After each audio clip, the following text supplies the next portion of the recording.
Mkuu wa wilaya ya Mbulu mkoani Manyara, Michael Semindo, amepiga marufuku kwa wauguzi kuzuia maiti zilizohifadhiwa mochari hata kama zinadaiwa.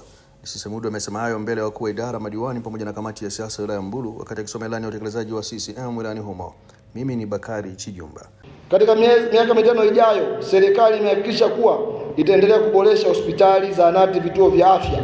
Na hapa tunao maagizo mahususi. Naomba wenyekiti wa halmashauri na waheshimiwa madiwani ambao ni wenyekiti wa kamati za maendeleo, serikali yetu na chama chetu kimetuagiza na kimepiga marufuku kwa mwananchi yoyote atayekwenda kwenye kituo cha afya, hospitali au zahanati ambaye kwa bahati mbaya ndugu yake, jamaa yake, mwanafamilia mwenzie atapoteza maisha. Kwa maana hii ni marufuku kuanzia sasa kuzuia maiti yoyote kwenye kituo cha afya kwa sababu yeye anadaiwa au anafanya chochote. Na mwenyekiti ni uhakikishie jambo hili tunasimamia. Kwa hiyo utaratibu unatutaka mwananchi yote atapokuwa na maiti kwenye hospitali yoyote ndani ya wilaya hii, ndugu hao wapewe ndugu yao, wakamzike au wakamstiri. Taratibu zingine za ulipaji wa madeni na vitu vingine zitafuata baadaye. Mwenyekiti, tutaendelea kuboresha mazingira kama nilivyosema ya upatikanaji wa hewa ukaa ili biashara yetu ya carbon iende kufanikiwa. Kwenye kipindi cha miezi iliyopita tumefanikiwa kupata bilioni 1.4 ambao wanufaika wetu ni jamii. Lakini imeonekana wilaya ya Mbulu bado tuna eneo kubwa sana na naweza kunufaika zaidi. Kwa hiyo tunatakiwa kuendelea kutafuta mazingira hayo, lakini tunatakiwa kuboresha uwazi. Yako maeneo yanalalamikiwa juu ya fedha hizi. Mheshimiwa mbunge, mwenyekiti wangu wa halmashauri na wataalamu na madiwani, tutakwenda kupitia vikao rasmi ili kuboresha uwazi na kulifikia kundi kubwa zaidi la wanufaika wa mikopo hii na fursa hii.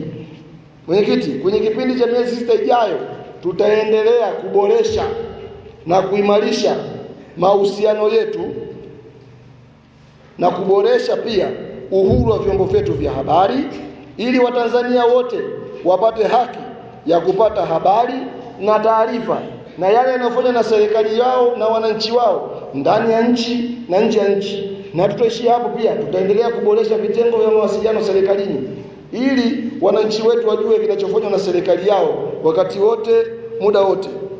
Mwenyekiti, wote tunajua michezo ni ajira na ni uchumi. Tumeelekezwa kwenye miaka 5 ijayo tutaendelea kuboresha michezo na tutaanzisha shule mahususi ya michezo kwenye wilaya yetu. Lakini tutaanzisha matamasha 4 kila mwaka ya kusaka vipaji.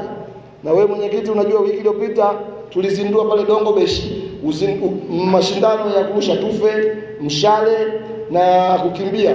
Na bahati nzuri yule kijana wetu sasa amefanikiwa kuingia kwenye timu ya taifa ya michezo hiyo. Naomba tumpigie makofi mengi sana. Mwenyekiti, yako mengi sana. Naweza nikasema, nikarudia na nikasema, nikarudia. Nani kama Samia? Hakuna. Mwisho ndugu yangu mwenyekiti, niseme tu niwahakikishie wananchi wetu serikali hii kama tulivyofanya vizuri na kuimarisha hali ya ulinzi na usalama wa wananchi wetu. Serikali hii chini ya mama wetu Samia Suluhu Hassan, amiri jeshi mkuu na jemedali wa nchi hii, tutaendelea kuboresha, kuviwezesha na kuvipa uwezo vyombo vyetu vya ulinzi na usalama ili viwahakikishie wananchi wetu ulinzi, usalama wa mali zao, maisha yao, mipaka yao na wapendwa wao.